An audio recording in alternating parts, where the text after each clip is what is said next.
بحرمتی کی اس کی سزا یہ ہوگی.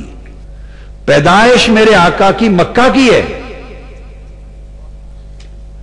مگر پیار زیادہ مدینہ سے ہے، اور اتنا پیار ہے کہ فرمایا اللہم اجعل بالمدینۃ ضعفی ما جعلت بمکہ من البرکہ، متفق علیہ حدیث.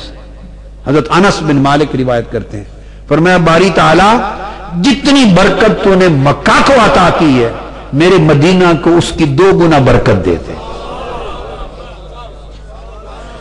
سمجھانا مقصود یہ ہے کہ فضیلت بھی 2 گنا، اور 2 گنا عام شہروں سے نہیں، اس شہر سے جہاں خدا کا گھر ہے. یعنی خدا کا گھر اس شہر کی 1 برکت، مصطفیٰ کا گھر اس شہر کی 2 گنا برکت. آپ میری بات کو سمجھیں تو جو نسبت ہو تو برکت بڑھ جائے، اذیت ہو تو عذاب بڑھ جائے.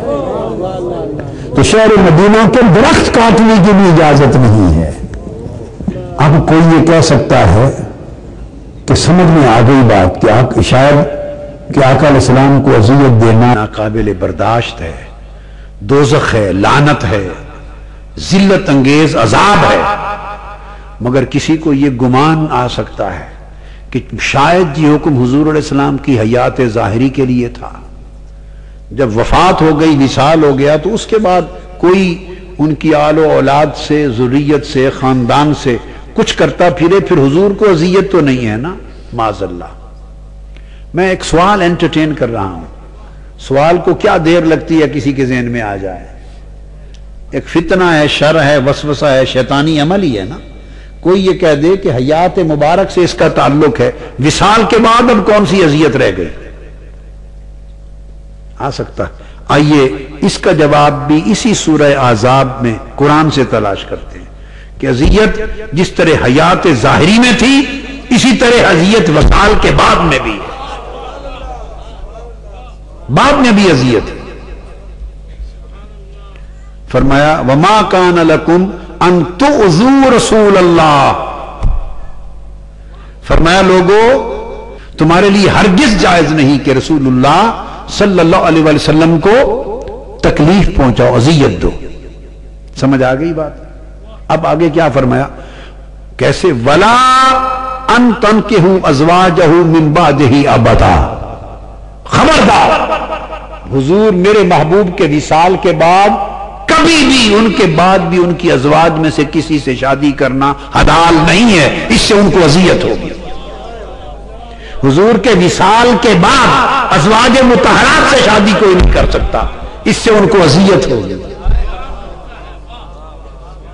اب قرآن کے لفظ ہیں ولا ان تنکحوا ازواجہ من بعدہ، وصال مبارک کے بعد بھی کوئی ان سے شادی نہیں کر سکتا، اذیت ہوگی. آپ کہہ سکتے ہیں کہ چلو وصال کے فوری بعد جب تک وہ حیات تھی، تازہ دور ہے تو کوئی شادی نہ کرے، اذیت ہوگی. تو جب 60 سال گزر جائیں، زیادہ عرصہ بیت جائے، تو فرمایا تم زیادہ عرصہ کی بات کرتے ہو، قیامت تک من بعدہ ابدا، مصطفیٰ کے بعد ابد الاباد تک جو شخص میرے مصطفیٰ کو اذیت پہنچائے اس پر خدا کی لعنت ہوگی. من بعدہ ابدا، ابد الاباد تک. حضور اسی طرح ہیں جیسے وصال سے قبل تھے، ابد الاباد تک حضور کے احساسات اسی طرح ہیں جیسے پہلے تھے، محبتیں اسی طرح ہیں، اذیتیں اسی طرح ہیں، پیار اسی طرح ہے، حیا اسی طرح ہے، ادب اسی طرح ہے، احترام اسی طرح ہے، تعظیم و تکریم اسی طرح ہے جیسے پہلے تھا. من بعدہ ابدا، حضور کا ادب ابدی ہے. جس کا ادب ابدی ہو وہ خود ابدی کیوں نہیں ہوگا؟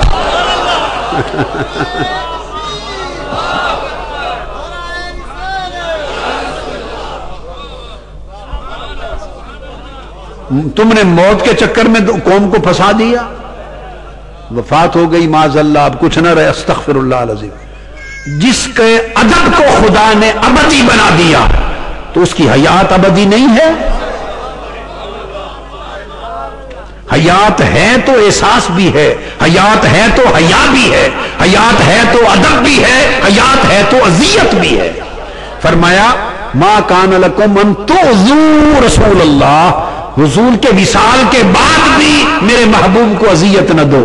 تو اللہ نے اعلان کر دیا کہ وفات کے بعد بھی رسول ابد الاباد تک زندہ ہے۔ یہ حیات النبی کی نص ہو گئی۔ وہ پہلے اس آیت سے حیات النبی کسی نے کبھی کسی نے بیان نہیں کی، یہ بھی ابدا ہے۔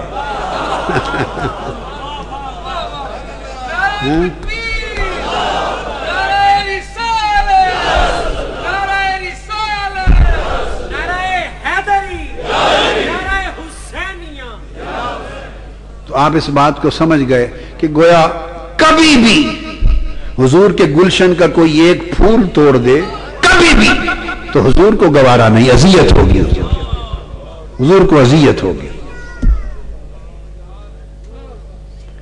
یہ من بعدہ ابدا کے لفظ کو کبھی نہ بھولے، دو لفظ ہیں سادہ سے ہیں، سورہ احزاب آیت نمبر 53، اور کچھ یاد رہے یا نہ رہے اتنا خیال رہے کہ حضور کی اذیت پہنچے گی من بعدہ ابدا۔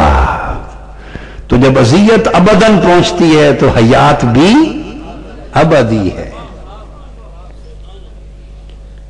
تو فرمایا کہ اب پتہ چل گیا کہ حیات مبارک میں جس طرح اذیت پہنچتی تھی، حیات مبارک کے بعد بھی ابداً ابدا حضور کو اذیت پہنچتی ہے۔ ایک یہ نقطہ ابھی تک سمجھایا، دوسرا نقطہ سمجھایا کہ اپنے شہر کے درخت کٹیں تو اذیت پہنچتی ہے، اور حسین کا گلا کٹے تو عالم کیا ہوگا۔ شہر کے درخت کٹیں تو اذیت ہے، علی اصغر شہید ہو جائے تو کیا ہوگا۔ شہر کے درخت کٹیں تو فرمایا اذیت ہے، اس پر لعنت کہ میں شہر کے درخت کاٹ دیے، اور وہ حضور کے علی اکبر کے کو شہید کر دیا جائے، اور حضرت سکینہ کو رلا دیا جائے صحرائے کربلا میں، تو وہ مصطفیٰ کو اذیت نہیں ہوگی؟ اس سے بڑی بھی کوئی اذیت ہے؟ اس سے بڑی بھی کوئی اذیت ہے؟ یہ سوچنے والی بات ہے کہ امت کربلا پر سوگوار کیوں ہے، ذکر حسین کیوں ہوتا ہے، اور ذکر حسین پر آنکھیں کیوں بھیگتی ہیں۔